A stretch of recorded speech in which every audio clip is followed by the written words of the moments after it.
Welcome back to the Gal Matrix, Kelly Jane. And thank you, Elizabeth Milholland. I love the way you say that. It sounds like Mulholland Drive.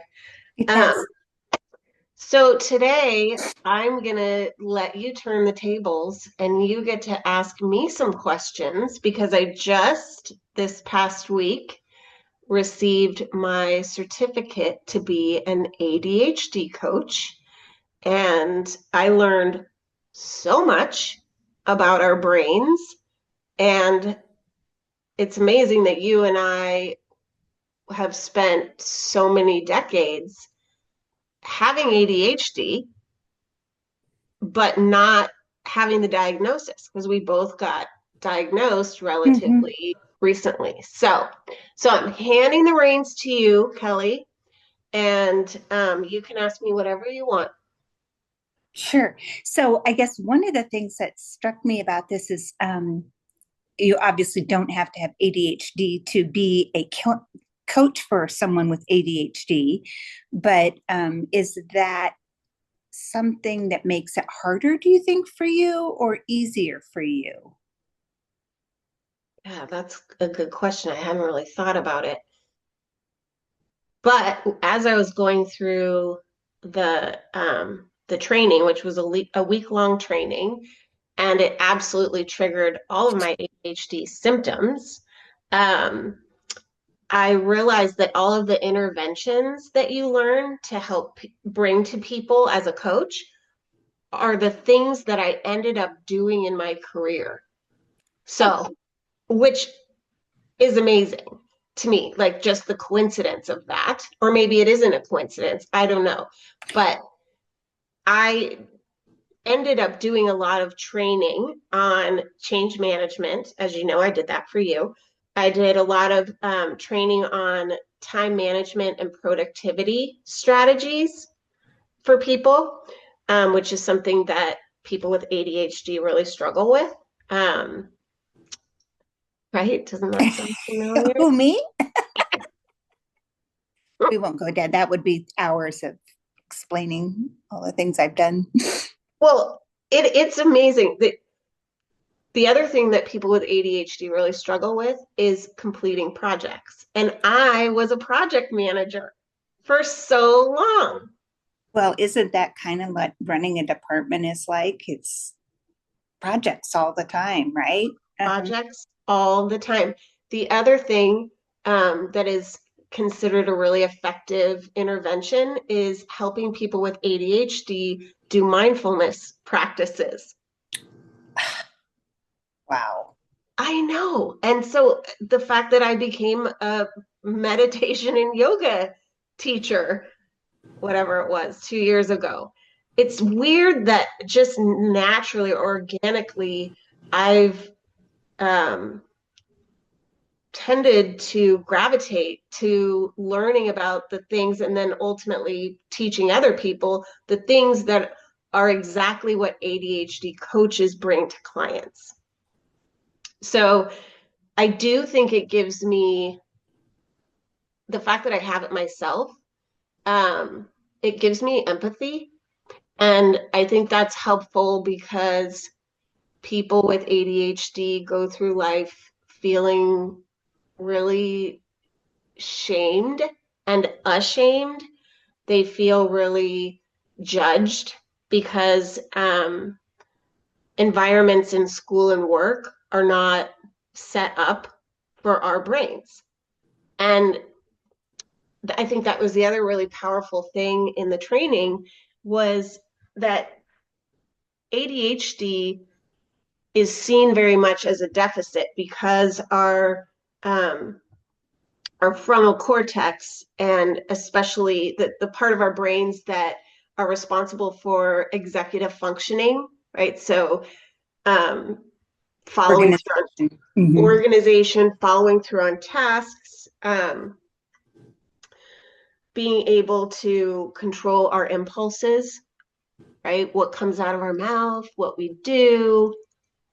Because we're Um, a pleasure seeking 90% of the time, trying to make ourselves feel better. So, yes, yes. So I think if I have an advantage over people that don't have ADHD, it's that I know what it feels like to feel like the environment that you're in is the normal environment and you are defective. You Yep. are less than. Mm-hmm.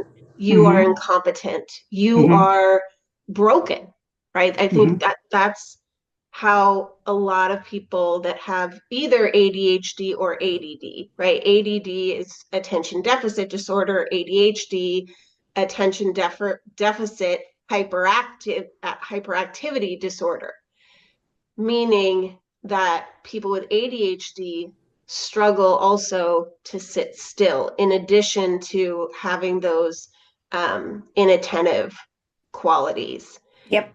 Mm-hmm. So yeah, so Mm-hmm. that was a meaty question. Thank you for asking. Mm-hmm. Oh, of course, because it struck me that because of the way I think and have, and well, I no longer have to work in an organized or in a classic environment where everyone else is kind of doing stuff around you too, and you need to focus on whatever game plan is the current one.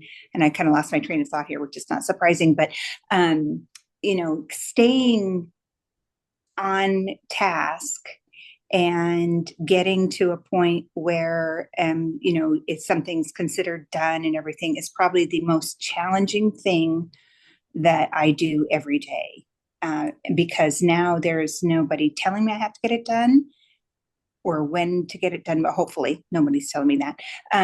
But so since I'm completely self-directed, I can be like a ping pong ball all day long, just bouncing from one thing to the next, and it's really, really hard when you're just being self-directed. I found that my ADHD got 100 times worse when I retired. Isn't that fascinating? And what you described is called task switching. And it's almost like there's a motor inside us, right? And the motor is compelling us to do things, but the motor is also not, it doesn't have a rudder. So you'll come No, over here and we'll start something, it right? And then doesn't. you'll notice something else Uh-huh. and you'll go over and do that and then go, wait, what was I doing? Or you'll walk in a room and go, Oh yeah, everybody why did does I that. walk in here? Yeah. Right? It's amazing. Here's the flip side of that, though. One of the um, superpowers of people with ADHD is that we also have the ability to hyper focus. Oh yes. Mm-hmm. And and that's amazing, right? Like you think about you and painting, Mm-hmm. right? You can sit down and you can paint for hours, right? Whereas lots of people would struggle to Mm-hmm. stay with that. As long as the activity is something that we're interested in, Mm-hmm. Mm-hmm.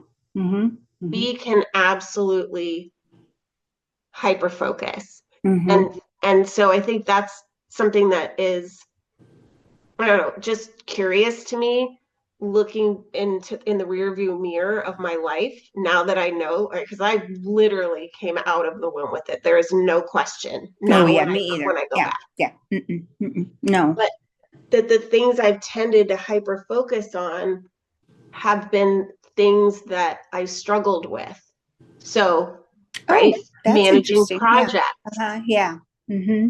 um, problem solving. That's another thing that people with ADHD are really good at. So, a lot of emergency room physicians have ADHD, I can appreciate that too. Yeah. In fact, right? it's one of the reasons I liked HR was because it provided the right amount of sort of urgency and change because it moved all the time. You never really knew what to expect, and um, and that was really good for me without really knowing why it was good for me, and that's where I excelled. I never really, I was a terrible administrative assistant. And when I started out in HR, oh, no. Mm-mm. But I wasn't, it's because it was all the things I wasn't good at. I mean, I forced myself to do it and tried to not make mistakes and stuff, but that was never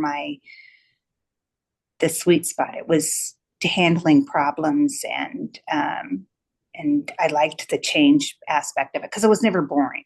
And it was all the same stuff that I didn't like doing over and over and over again. So you just highlighted one of the really important things that ADHD coaches do with clients. They try to help the client identify what are their strengths and what are their interests, what are they really passionate about, and then help them steer themselves toward those kinds of activities in their career.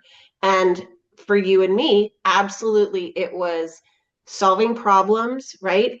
People with ADHD are very resilient and can actually adapt quite well to change because our brains are constantly going, Mm-hmm. right? Mm-hmm. So, Mm-hmm. corporate investigations was a great Oh thing yeah. for me to spend my time doing, right? The flip side of that is that no job do you get to spend 100% of your time doing exactly what you want to do. And to Mm-mm. your point about, Wouldn't be a job, right? right, right. So things like filing, right? Attention to detail. Mm-hmm. Uh, that just reminded me of the time that I didn't notice that I was about to send an email to 3,000 people, right? And that was unfortunate. One of the most embarrassing things that has ever happened in my career.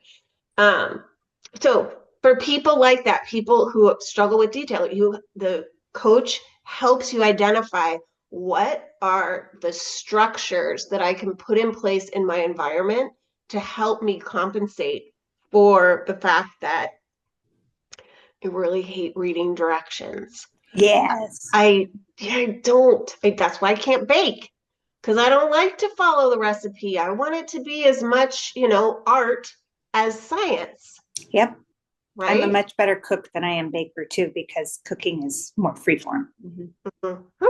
Yes, absolutely. So those are the kinds of hacks that an ADHD coach helps a client devise for themselves. They also help them um, become educated about what it means, that it's not that you're broken, it's that your frontal cortex is literally built differently than people who would be considered neurotypical. Right. Right. Yeah. I think I'm really glad there's a lot more information and focus, and I'm loving it that you're doing this right now. Also, because I get to benefit selfishly, but and not there's not much you can do about the past. But I do wish I had understood what was different about me and how to capitalize on it better, rather than just the random way that I approached my life and career and everything else.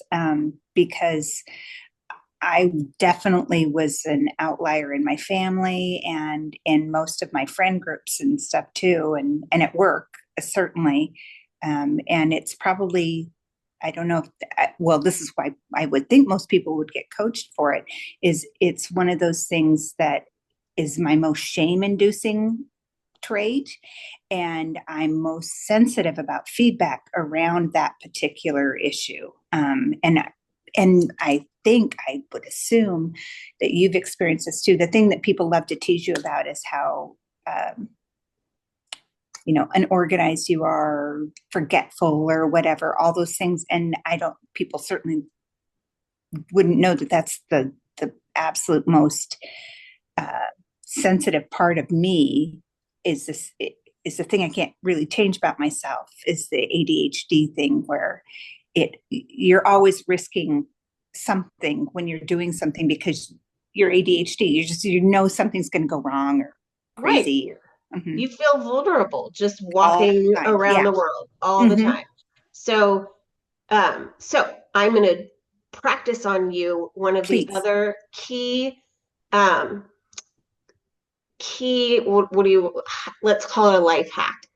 And that is narrative coaching. So, and I already did this and I love it. I've been doing this with clients for 5 years. And that is hearing someone tell a story and then saying, okay, what else might be true? So, as you just said, that the thing that people tease you about, right? Being disorganized. For me, it's like all of my million embarrassing stories, right? That there are just countless of them. Um, what if you were to look back at your whole life that you've lived and you had such a successful career, Yeah, I did. right? But yeah, I was very fortunate. Yeah. And fortunate and talented. And so what if the news story is, holy shit, I accomplished all of that with zero support systems in place, right? Maybe, yeah, I like that. I like that because, yeah, that's certainly a nicer way to reflect upon it, other than, wow, God, I got lucky, which is how I tend to associate 90% of the success I had was just luck. Yeah, I mean, of course, some of it's luck Of course it and, is. Yeah. and some Uh-huh. of it's privilege and some of it's being in the Yeah. right All of place at the those right things. time. All those things. But it's also you and your ability to adapt to change, Hmm. to show up and say yes, to give it a try, right? To be the person who, here's the other thing about people with ADHD, we're really good in a crisis. Yeah. Hmm. We're Hmm. really good in a crisis. We are able to be like, it's almost like time slows down. You're Hmm. like, okay, we can do this, Hmm. right? Hmm. Oh, yeah, I completely agree. Hmm. Yeah, and I mean, I don't like to think of myself as a thrill seeker, especially at work. But that is where people like you and me tend to shine the most. Yes. Well, you and I are not like jump out of planes people. Mm. But it's really surprising for a lot of reasons that I'm still alive based on some of my risky I behaviors. contemplate that often. Hmm. Yes, We are yes, lucky. Hmm. yes. And some of them we've done together. But Hmm. that's another story for another day. Yeah, yeah. But Hmm. so I'll leave you with one funny thing, which is that my biggest hack for myself walking through life having ADHD, the way that I get out of shame is to laugh, is to find the humor. And so I will tell you that 30 minutes after I passed the certification test,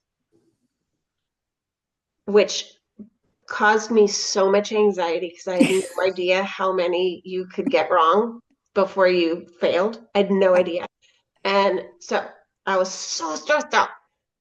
And I was in a hotel room in Eugene because Jack was running in the Oregon relays. I passed my certification. I'm so excited. I get up and I go to the race course and I realize that I have lost my wallet. 30 minutes, not 30 minutes later.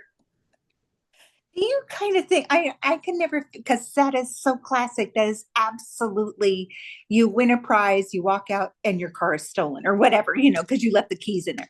But it's always seems like there's some great equalizer in these things. And just when it and all you can do is laugh, because I mean, I swear every time one of those things happens to me, I think, never again. What's the lesson here in this for me? And it Yeah, happens again. But it does happen to other people too. It just seems like it's a magnet to us. well, it is because we've got a lot going on. Yes. We have a lot going on in these Yes. brains of ours. In fact, today I went to Trader Joe's and I always lose my car, which you know because I've lost my car when I was with you up at St. Vincent's. We had to drive around for half an hour before we found it. But today I lost my car coming out of Trader Joe's, and some guy who's like a motorcycle dude, he sees me standing there just kind of like scanning the parking lot, and he goes, Don't worry, honey, it's out there somewhere. See, that was worth it all by itself. I know, I know. Oh my God. All right. I love you. Thanks for talking to me about ADHD and coaching. Was that what we were supposed to be talking about? Okay. Yeah, we are the queens of tangents. We love a tangent, Yes, but yes, yes, we are. that is what we were supposed to be talking about today. I love you. Love you too. Have a good afternoon.